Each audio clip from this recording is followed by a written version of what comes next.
Chairman P T I Imran Khan اور پرویز الہی نے حکومت کے منفی ہتھ کنڈوں کا مقابلہ کرنے کے عزم کا اظہار کیا ہے۔ Chairman P T I Imran Khan سے چودھری پرویز الہی کی ملاقات ہوئی، جس میں سیاسی صورتحال، ملکی معاملات، حکومت کے انتقامی اقدامات پر گفتگو ہوئی۔ دونوں رہنماؤں کے درمیان پنجاب خیبر پختونخوا انتخابات کے معاملے پر بھی گفتگو ہوئی۔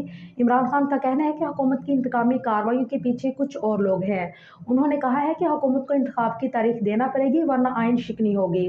حکومت الیکشن سے نہیں بھاگ سکتی۔ سابق وزیر اعلیٰ پنجاب پرویز الہی نے کہا کہ پی ڈی ایم کی حکومت نااہلی کے بعد انتقامی کارروائیوں میں ورلڈ ریکارڈ بنانا چاہتی ہے۔ انہوں نے کہا ہے کہ حکمرانوں کے مقدمات سے کوئی خوفزدہ نہیں، روزانہ کی بنیاد پر مقدمات درج کیے جا رہے ہیں۔ پرویز الہی نے کہا کہ حکومت سیاسی انتقام میں اندھی ہو چکی ہے۔ ہمارے لیگل ایڈوائزر عامر سعید کو گھر کے باہر سے اٹھایا گیا۔